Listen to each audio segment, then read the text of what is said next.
दर्शकों की जानकारी के लिए बता दें, T-8 सेकेंड्स पर क्रायो स्टेज यान से अलग होंगे और T0 पर S200 बूस्टर्स प्रथम चरण का प्रज्वलन शुरू होगा। VHPP open. We are 40 seconds away from T0. The viewers may watch out for the swing out of the cryo arms and the acoustic suppression system starts its operation. Real-time programs activated. VSPP open. Minus 25 seconds. Minus 20 seconds. Ignition arms down. Minus 15 seconds. 10, 9, 8, 7, 6, 5, 4, 3, 2, 1, 0. Both S200 motors ignited. LVM-3M6 Bluebird Block 2 mission, a majestic liftoff. Normal. The rocket is beautifully searing through the bright Sriharikota sky. Plus 20 seconds. LVM-3M6 rocket का सफलतापूर्ण उत्थापन द्वितीय प्रमोचन मंच से और अपनी उद्दिष्ट कक्षा की ओर बढ़ चला है। LVM-3M6 रॉकेट दोनों ठोस नोदक वाले S200 बूस्टर्स प्रज्वलित हैं।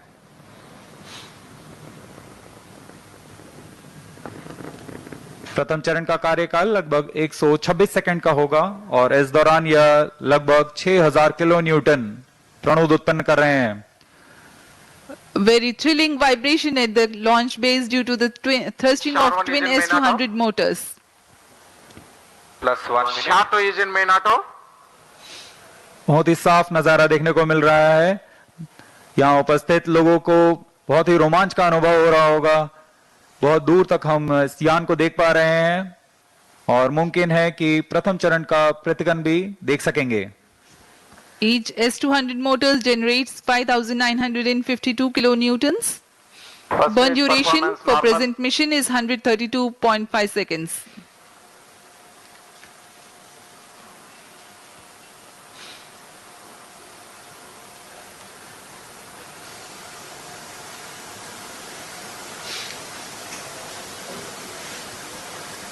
यान अपनी उद्दिष्ट दिशा का निर्धारण करते हुए अपने मिशन को पूरा करने के लिए अग्रसर है।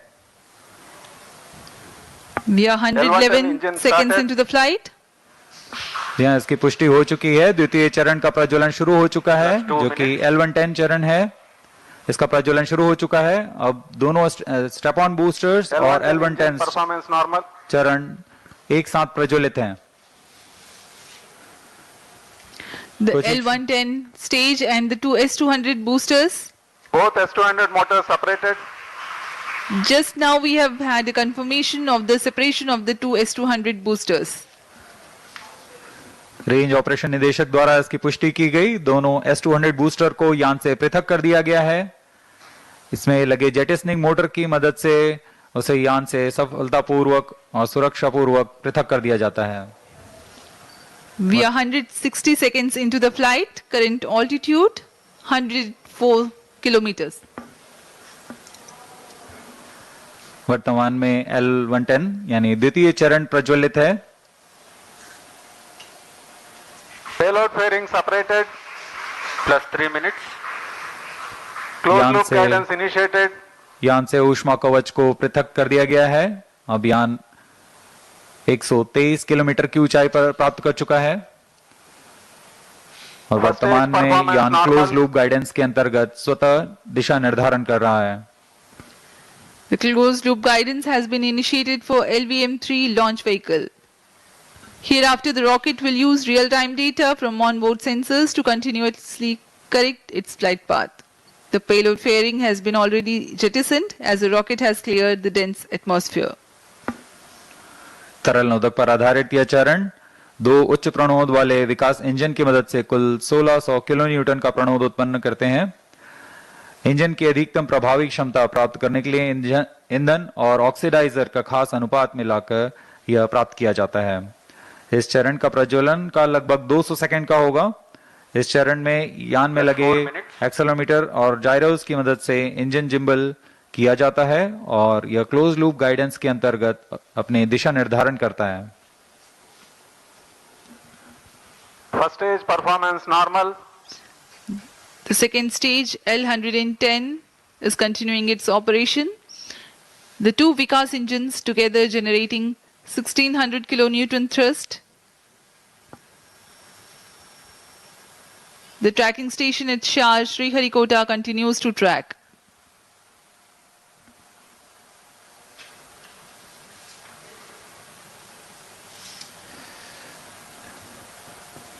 जी हाँ, यान पूर्णतः सामान्य निष्पादन करता हुआ अपेक्षित पथ का अनुकरण करता हुआ उद्दिष्ट मिशन की ओर बढ़ रहा है। Cryo stage authorization issued.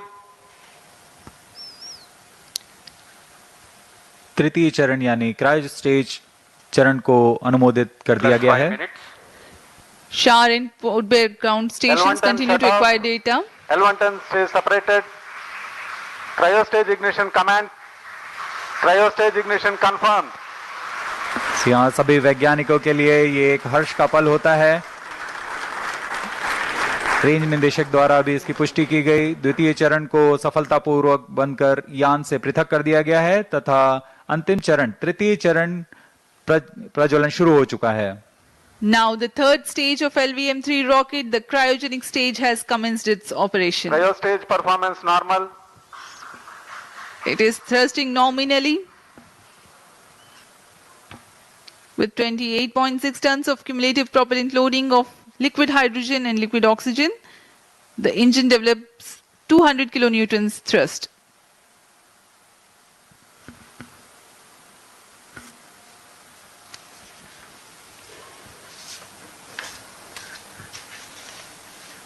LVM-3 rocket के ऊपरी चरण जो कि क्रायोजेनिक अपर स्टेज कहलाता है, क्योंकि इसमें क्रायो ईंधन लिक्विड हाइड्रोजन तथा लिक्विड ऑक्सीजन का प्रयोग होता है।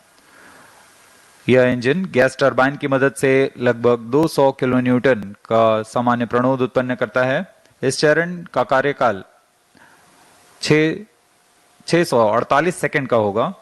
इस चरण का व्यास 4 मीटर तथा ऊंचाई 13.5 मीटर की होती है।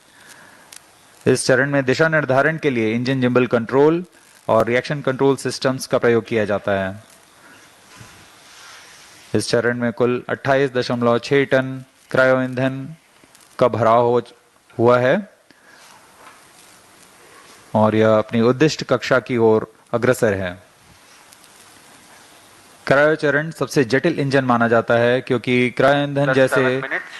लिक्विड ऑक्सीजन जिसका कि बॉइलिंग पॉइंट -253 डिग्री सेंटीग्रेड और लिक्विड ऑक्सीजन का बॉइलिंग पॉइंट -183 डिग्री सेंटीग्रेड होता है। इस तापमान में ईंधन को तरल बनाए रखना और इनका कार्यान्वयन करना सबसे जटिल कार्य होता है।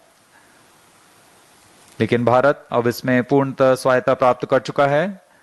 इस चरण को इसरो नोदक कॉम्प्लेक्स महेंद्रगिरी में तैयार तथा परीक्षित किया गया है। The cryogenic stage C25 is powered by CE20 engines using liquid hydrogen and liquid oxygen.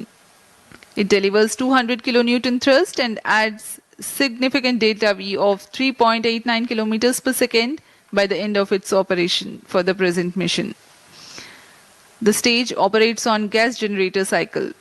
It works by burning a small fraction of propellant in a side chamber to power turbopumps, while the majority of propellant goes into the main chamber for thrust.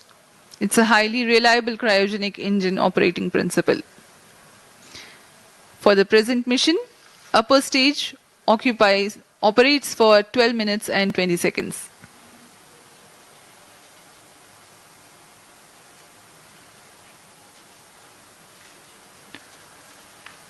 वर्तमान में port Blair स्थित radar station हम तक आंकड़े उपलब्ध करा रहे हैं, जिससे हमें यह जानकारी मिल रही है कि यान पूरी तरह सुरक्षित और सामान्य प्रदर्शन कर रहा है और अपने उद्दिष्ट पथ की ओर अग्रसर है।